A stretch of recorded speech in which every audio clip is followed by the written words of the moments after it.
They've won Tonys and Oscars and Emmys and Grammys. There's no red carpet because they're home in their jammies. From Melrose Place to Broadway to Janeway and her crew. Let Seth and James bring all the stars to you. Anywho. They're entertaining everyone, so who's gonna grouse? Just sit right back and you'll hear some tales on Stars in the House.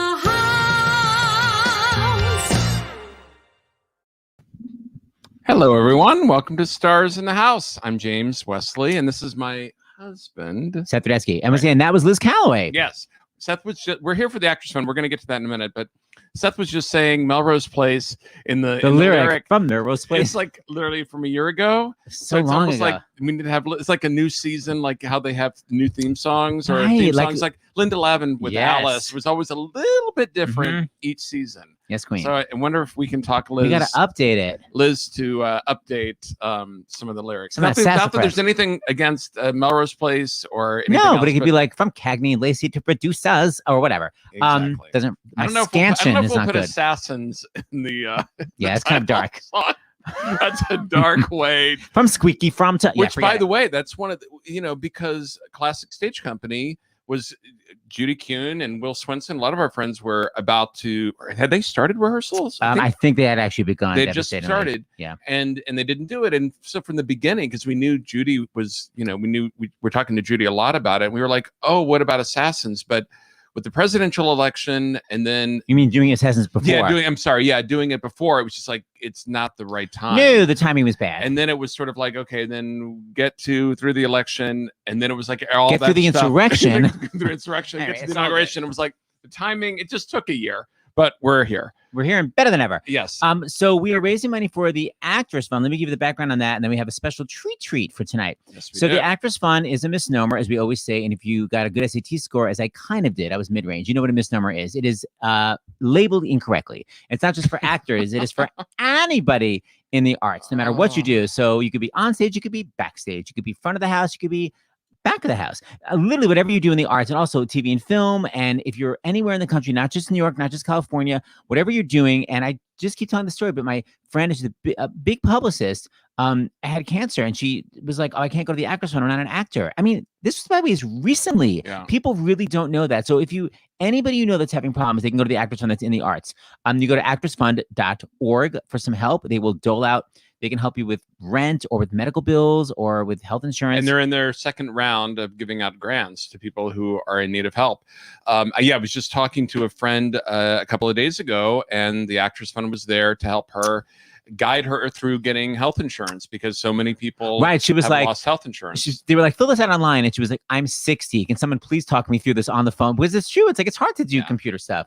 Anyway, so please go there if you need help. If you can give some help. We've got an extra treat, as Seth was saying, tonight, because we have the Angie Torres Charitable Trust Yet again. That's right. Doing a matching donation. They requested Assassins, by the way, which That's I right. love. They were like, here are the shows we like.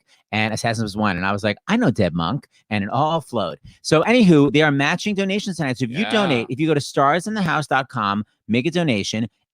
Or you can also text Fund 2020 to 56512. David is on Chiron David tonight. just made it really easy for you. I was trying to see if you remember. I vaguely remember. Yeah. You will get a receipt. Once you get the receipt, forward it to donations@starsinthehouse.com, and then we will send it to one of these scary killers. And they tried to be close and it didn't quite work out, but they will read it out loud, or maybe Jerry will read it, Jerry Zaks, in a directorial voice. Or as his first role, Kanicki. So we'll see. It's either going to be Tough or director. We'll find it. Or maybe The Immigrant. But anyway, so you forward it to donations@starsinthehouse.com. Anything else? Well, we have our new total. Boy, How much did we raise? People donated like it was wildfire for Cagney and Lacey Wednesday night. So we want to thank everyone for that. We are up to $837,575 raised for the Actors Fund. That's right. We're trying to get to 1 million soon. And we've got the producers tomorrow, and we have a match for that one too, but we'll talk about that tomorrow. Yeah, we have a 20th anniversary of the producers. Yes. Tomorrow night with all those clowns. And Seth's been pulling clips for Assassins and the producers. I've been like going through clip after clip after clip for ER, because I don't know if I can announce it yet, but we have just did. What? Well, ER was announced. I know. It's my comedy. Not one, but two additional members. of the cast. So I think we're literally up to 16 cast members from ER that's going to be on Starsinthehouse. We've never had that many cast members. And you have to remember, we can only have 10 on the screen at one It's time. so complicated. And you can only have, if you have 10 on screen, you can only have 2. I say only. It's improved a lot, and they do a great job, but it's the limitations of basically a big production studio, that you can just call up online. But anyway, there are limitations. So like George Clooney, you have to leave, dear. No, George Clooney, I think actually wants to be on for the entire show. Yes, and Queen. he's in London, so that man is staying up late. I think he has like a signature tequila. I have a feeling Terry Mann would probably know the answer to that question. We'll get so back. You can ask him. Okay. But he's smiling.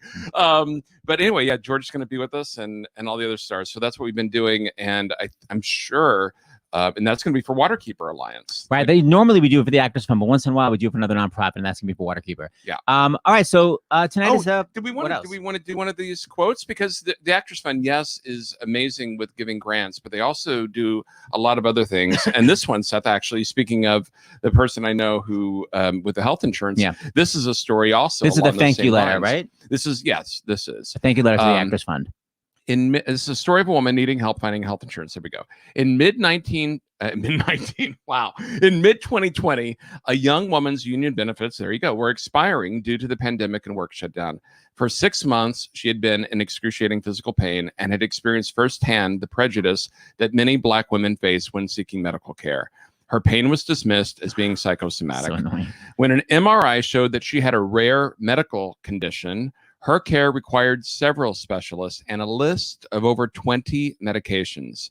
She called the Actors Fund, and the fund identified an insurance carrier who would cover those medications and allow her to keep her current doctors, enabling her to continue her care and treatment for this rare physical ailment during this difficult time. That's incredible. It's really specific what they do. They basically can help you. They're just like they will help. So whatever you need help with, get you to the actorsfund.org. And I'm so glad we have so many great actors tonight. Yes. I did kind of a mishmash of the original cast and the revival. Basically, whoever was easily textable. It's like kind of way, because I feel bad because there are other people I know that I didn't ask, but I was like, oh, these are all my friends. Oh my God, I know the list was so long. It was like, okay. We could have a second one, but these are just all my pals. So that'll be more fun this way. So I'm going to welcome all these fabulous cast members. Let me please welcome. She's played Emma Goldman twice in Ragtime and in Assassins, Miss Ann Nathan. Hi, Annie. Hi, Ann. Twice. Still got it. But let me welcome my good pal, Lee. What are you eating right now? I'm going to bring you on, but what are you chewing? What's happening in there? And you're muted. So it's passive. It's double whammy annoying. Still talking, you're still muted. I'll wait. Still muted. Okay. Now it's just a bit. Okay, you know what, Lee?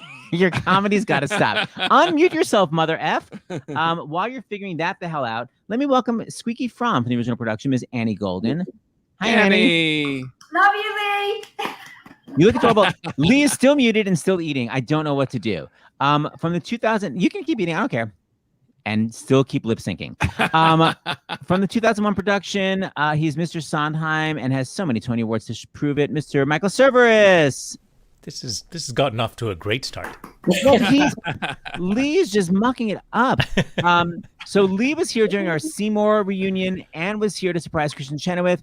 Annie Golden was here during our hair reunion. Michael, you were here for Fun Home, and you were here for something else recently. What were you here for? Well, he was here for Fame. Fame. That was Fame, yeah. Here is someone who's just here for our Grey's Anatomy reunion. Original cast member, Mr. Greg Gurman. Hey, Greg. Hi, Greg. How come you and Annie have the same lighting, which is dismal? Can we maybe brighten up the room a little bit? We're right. I feel so criticized by you. I feel so judged. I'm just trying to be direct. Annie, right, your try this. flowers are stunning. Wait, since you guys are your duet partners and moving you next to each other. Aww.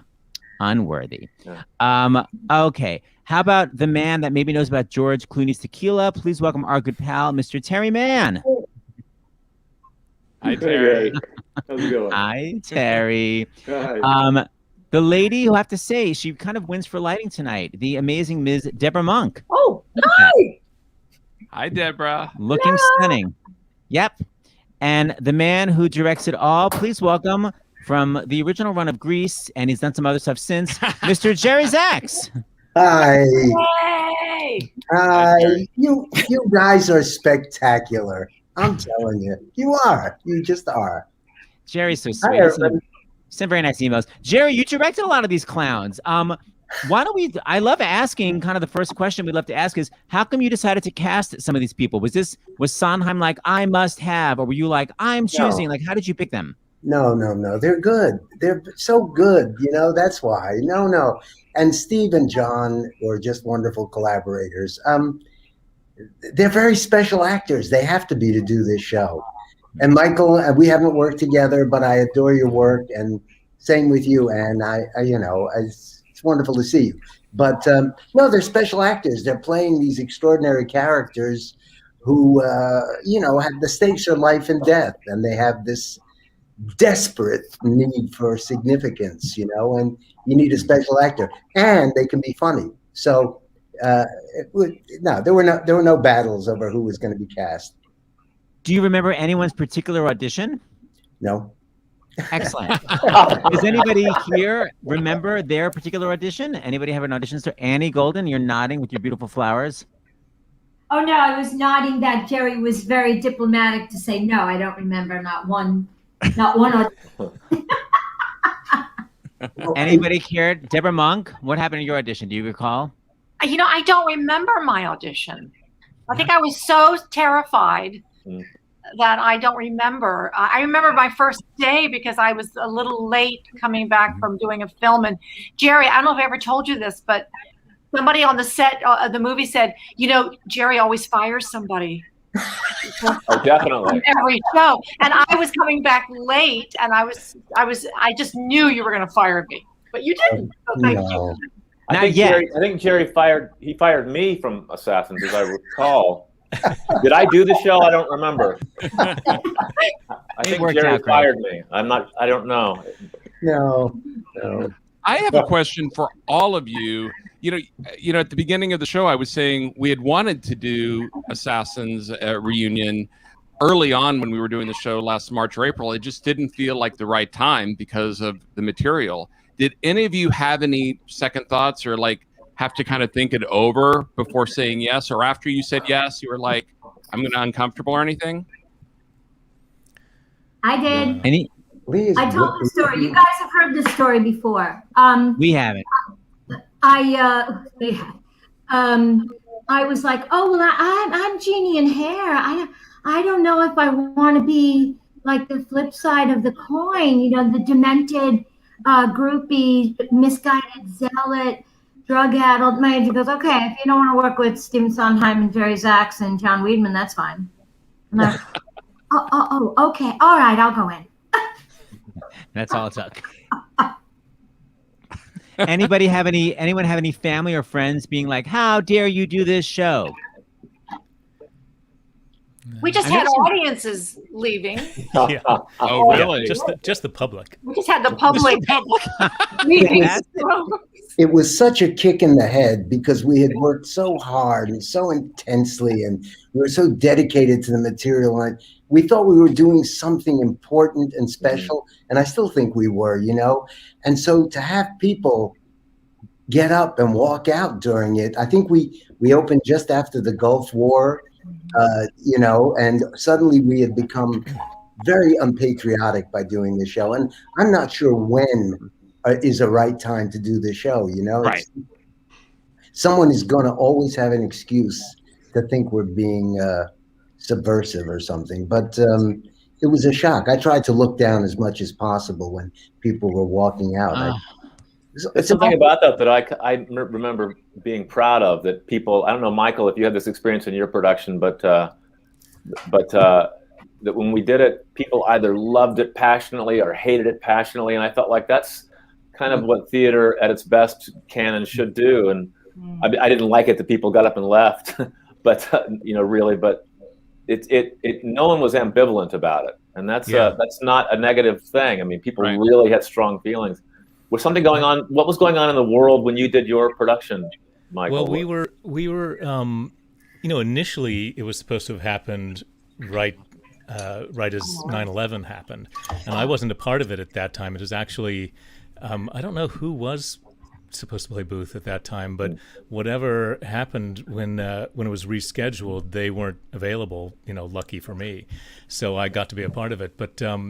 But it was, that summer was the Republican National Convention in New York. And there has always been a conspiracy theory that I don't know whether it's true or not, but I like to believe that it's true, that, the reason why the plug was pulled on our production is that there were people who didn't want to see it running while the Republican National Convention was in town. But we had a lot of audience talkback things after the show, and usually those are excruciating affairs for all of us, and everybody takes an opportunity to ask us why the director did this or that, or but there were like near fistfights in some of our audience talkbacks, and the audience started talking back to each other in the audience, and addressing each other, and we just kind of sat back and watched. I'm sorry, about the show itself or about the subject matter? Well, I guess it was about the subject matter, because people weren't complaining that they thought it was a lesser Sondheim or something. Right. They were questioning the the whole idea of putting these people on stage, and the people who misunderstood what they were seeing thought that they were being glamorized, that these characters and these figures were being glamorized, which is not the case at all if you're paying attention. But a lot of people go to the theater not to pay attention. I think the show at any time elicits a lot of emotion. It's about very angry people, and I think it triggers people that are paying attention. And some people think we were glamorizing the assassinators, but we weren't. But it still made people, I think, no matter what's going on in the world, it creates strong feelings from people that are really paying attention. If people don't remember, this is how cute Lee was in the show. Oh, really? First of all, Lee, you have donations to read, dear. Can you read? We get donations about the show. Let's perk people up with some donations. Make them start donating. And again, we want to thank the Andrew Torres Charitable Trust for the matching donation tonight. I think you got them. Did they come in on your Rexograph on your phone, maybe? Mine? Yes, they were sent to you. See. Check your rotary phone. I will check. Maybe it's. Is that what this is? Okay, I got it. Okay. I didn't know what the hell this was. No, that's been a little drop. Take your time. God. Thank you for reuniting the fabulous casts of Assassins. Saw the original and I'm still obsessed. Can't wait to see the next revival, and had to take advantage of the donation match. Thanks, Nancy, $50. Thank you, Nancy. I'm a Sondheim fan, excuse me, but I didn't know Assassins at all. I wanted to prepare for tonight, so I first listened to the 2004 Assassins on Tuesday. I got to the Ballad of Booth and said, I'm in love with this show. I was on a 2-hour drive and listened 4 times on the round trip. Thank you for this show. Thank you for these stories. Sith Core Fam, if you're hearing this, heart you, JD. Should I say how much they gave? Sure. $25,000. No, $18. Thank you so much for this show. I was a high school sophomore in November 1963. I remember being in 7th period biology class when the announcement came around that President Kennedy had been assassinated. I remember our teacher choking back tears as she read the message to the class. I remember the feeling in that class that indeed something just broke. Still, each time I see a performance or listen to the score, a little part of me hopes that this time Oswald will resist the arguments from Booth and the others and finally just put down the gun. Such is the power of great art on the part of the creators and performers. $20 from Donald in North Carolina. Thank you, Donald. That was really beautiful what you wrote.